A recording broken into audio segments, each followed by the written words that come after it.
I'd rather be Ricky.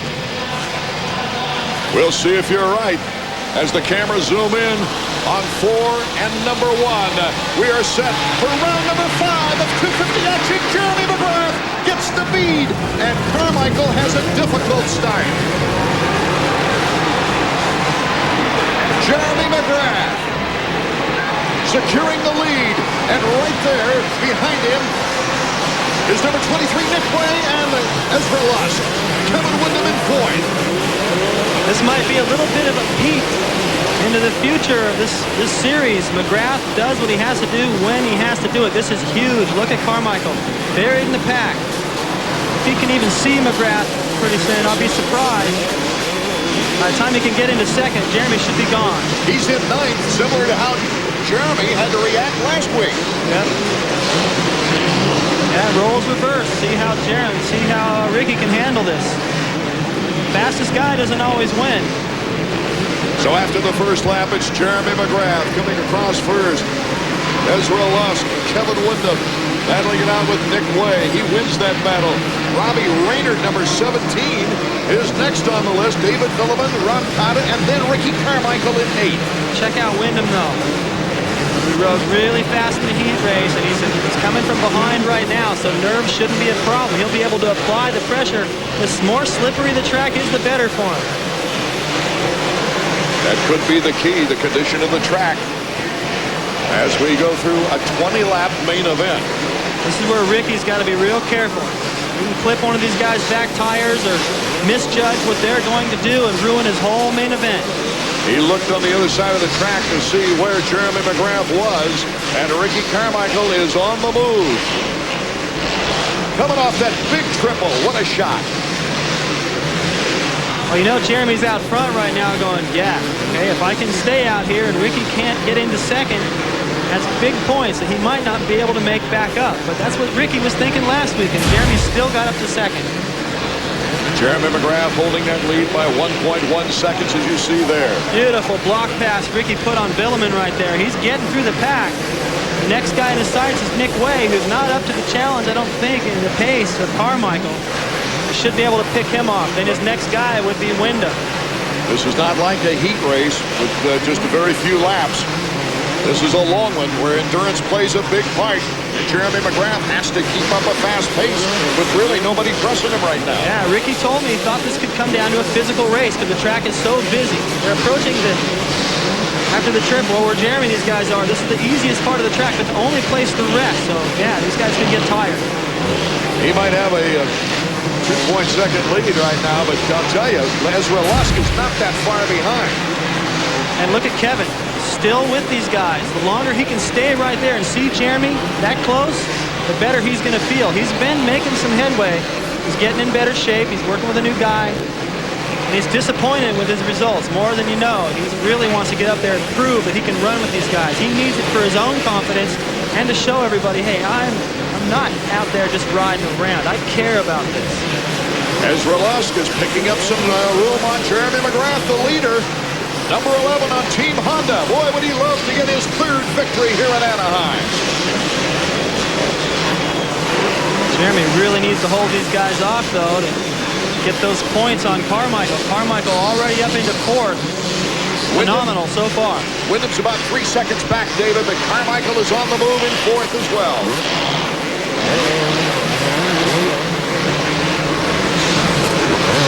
Well, just like turning the tables from last week in Phoenix. I think Jeremy knew that. He seemed in some interviews and watching him a little bit, he seemed to be a little bit bothered by all the people talking about how great Ricky is. He's going, come on, he's won 2 races. I've won 72. Incredible lap just put in by Ricky Carmichael. 55.4. That's the fastest lap so far. He's going to need to keep putting those in to catch this pack. And he's going to use a lot of energy doing that. So when he gets up there, passing him will be a different story if he's got anything left. One of the keys would be more pressure from Lusk and Windham. Jeremy can feel those guys back there, but he's pretty patient. He knows he doesn't need to pull away. He just needs to inch away little by little, break their spirit, make them start thinking about, well, second wouldn't be bad. Next thing you know, they got Carmichael breathing down their neck, and Jeremy's in the clear. Sports Century by calling 1-800-CLASSIC today. Welcome back to EA Sports Supercross presented by Speed Stick. Ricky Carmichael, number 4, is getting it on. Jeremy McGrath still the leader in the whoop section. Lusk, number 11, Wyndham, number 14 are close. And Carmichael is looking to make his move on Wyndham. Many times we've seen Carmichael come from way back in motocross, but to pick up so much time on McGrath, wow, this is amazing. Ricky's even taken a long way around this time. That shows some confidence. He's going, yeah, maybe I'll lose a little bit of time here, but I don't want to follow the guy, and I'll just make it back up. Once again, getting close. The crowd sensing it. The crowd, I don't think, is watching Jeremy McGrath at all. I think they're watching number 4, Ricky Carmichael. He's come up from 9th place, getting shut off at the start. Carmichael to the inside, but Wyndham gets a good slingshot out of the berm. Now the guys been talking about the track being easy. I don't think it's easy. It's really tricky, but what might make it a little bit difficult, and these guys talking about being a little bit on the easy side, is passing. Ricky's going to have to get physical, get in there and bump, I believe, to get by these guys. Ricky kept up his end of the rivalry last week, leading every lap, taking away with it, while McGrath came up through the field from 9th place to 2nd. Now Ricky Carmichael tries to reverse the order. After a slow start, he's moved into 4th. Quicker than McGrath could move up the ranks last week. The end result is what matters the most. The thing that Ricky's got to be happy about is, look at this. Inside, Carmichael, can he hold it on that slippery surface? Yes. He takes the same outside whoop section. Look at it in front. Lusk goes down. Ricky gets around him. Unbelievable. Lusk got another bad break. He was trying to do a little something different around that left rider. Look at him. He's just dazed going, come on. Can I have a little bit of luck? And Ricky Carmichael now is all of a sudden in 2nd place. Watch Ezra. He's going for the inside line around this left rider through the whoop section. You can hear all this noise back there. Got a little anxious. He's going, I need to get by this guy now. Gets a little sideways. The front wheel drops. And hope somebody got a picture of that. They were trying to get around Sebastian Waugh. That's the perfect endo. He landed right on that Scott Tuck block, so that was a nice kind of cushion the blow. The bike didn't help out much. Good thing for helmets. Great helmets this day and age. And Ricky Carmichael in 2nd. 4.1 seconds back. Now the last lap, though, Art, this is where Jeremy, he knows what's going on back there. He doesn't want to give this race up. If he loses this race to Carmichael, in my opinion, that's a huge statement. Should be a real problem for him in the races to come. And the last lap, Jeremy went 55.6, Carmichael 57.7. So maybe Ricky, that was a good run to get to here, but getting by Jeremy is another story. The points lead has never been more than 3 separating these two riders. Let's go to Davey. Hey, check it out, you guys. This is Ezra Lusk's back wheel. Yogi's okay. He's actually standing next to me, but check it out. His chain snapped. That's what he says sent him over the handlebars. You don't see a DNF like that very often. Certainly not at that speed in the whoop. Terrible break for Ezra Lusk in the Honda. That's the worst break I saw for Ezra since he got involved with the hay bale cover that one time. Tough box cover. I don't know what's going on. Something's weird over there because Ezra just seems to find bad luck, or it finds him. 9 laps to go. We're less than halfway through our main event in round number 5. Tied in points coming into the race, Jeremy McGrath and Ricky Carmichael. Jeremy McGrath trying to uphold his end of this back and forth winning battle every other week and regain a 3-point lead. He needs this win. I believe he really needs this win. He knows how important it is. Ricky at this point can say, well, 2nd's not bad. You know, he can be just as happy as Jeremy was last week going, man, that could have been a disaster. 2nd's not bad. A 4-second lead for McGrath. Back to Davey. Ezra, first of all, are you all right? Totally fine. I'm once again pretty lucky with the crash that I had, but we just had a problem with the rear wheel going through the woods, locked up, and sent me for a ride. You think that was what caused it? Did the chain snap before the crash? Oh yeah, it broke when I was going through the woods because my rear wheel totally locked up, and I just went straight over the bars. So. Whoa, what a big break for Ezra that he wasn't hurt after having to sit out the entire season last year. What is it, that black cloud over Honda? Carmichael turning better laps than Jeremy. We'll be right back with more 250 action from Anaheim in a moment.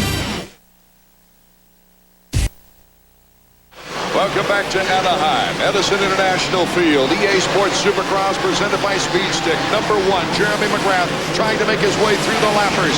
Ricky Carmichael only 2.1 seconds behind and still closing. Ricky Carmichael's going to make a race of this yet, with still 5 laps to go in Anaheim. I don't even know how Carmichael's doing this. I'm the analyst. I'm supposed to know this guy is getting away with murder. He's so on the edge. The bike is just landing in the right spot, and he's not letting go of the throttle. And Jeremy has got to feel it now. Everywhere they go around the stadium, it's like the wave. These people can sense something. This is not over. What's it like down on the track, Davey? I tell you, everyone in the mechanic there is watching Carmichael. He's going through the whoops. You can tell he's just giving himself over to the bike. David, you're trying to figure out he's going faster. He's just completely going for it. He's going to crash or he's going to win. You can see it in his eyes when he comes around. Well, he certainly has proved he's in this rivalry to stay, and he's bouncing through those whoops. Jeremy McGrath is going to have a fight on his hands with 4 laps to go. All right, let me tell you. Oh, McGrath couldn't do the triple. Did not do the triple. Here comes Carmichael, takes the lead. Incredible. Jean-Sebastian Roy. It's bar to bar. McGrath takes it back again. That was so important for McGrath to get him right back. The crowd is going nuts. Everybody's on their feet. Bar to bar we go again. Carmichael back and forth we go. Will we have another classic battle here in Anaheim? One we'll remember for years and years, as Ricky Carmichael now has a 1-count lead before McGrath comes battling by. And look at Wyndham. He's still in there. One of the most significant passers away from the leader so far was LaRocco passing McGrath after Ricky took the lead in one race. And there's Skip Norfolk, the very concerned mechanic of Jeremy McGrath. Skip's got to be going, what is going on? It's not like McGrath is riding poorly. Jeremy McGrath tries the inside. Ferry gets out of the way. Barely. Carmichael, McGrath, Wyndham, 1, 2, 3 with LaRocco in 4th. Brancata in 5th, and Tortelli has moved up to 6th, but all eyes are on number 4 and number 1. I'm going to date myself here a little bit, but I haven't seen anything like this ever since Bob Hanna. Hanna used to do this kind of stuff, get away with murder, ride over his head, it would appear, and get away with it. Put on rides like this, but I haven't seen it in over 15 years. Carmichael is unbelievable right now. He's pulled away to a 2-second lead on the last lap. We've only got a couple of laps left in this race. Oh, and this set the tone. Jeremy McGrath has won 8 out of 10 races here in Anaheim. Look at the crowd. People cannot believe what they're seeing. How's the conditioning of Carmichael? Come on. The guy had to work so hard to get to second, and then he turned it up another notch. We said it was going to be an exciting season, but I wasn't sure it was going to be this exciting. Last lap, the white flag is waving for Carmichael. Focus! Keep your pace, the board says, as Carmichael goes through the mechanics area into the whoop section. Essential that he stay mistake-free because McGrath is still within striking distance. 2.3 seconds behind on the last lap. They did their homework over there at Kawasaki. I kept going over there to talk to them, and I couldn't because they were all huddled around the bike, changing the shock, back and forth, back and forth. They got a tire that no one else can get their hands on, and it seems to be paying off.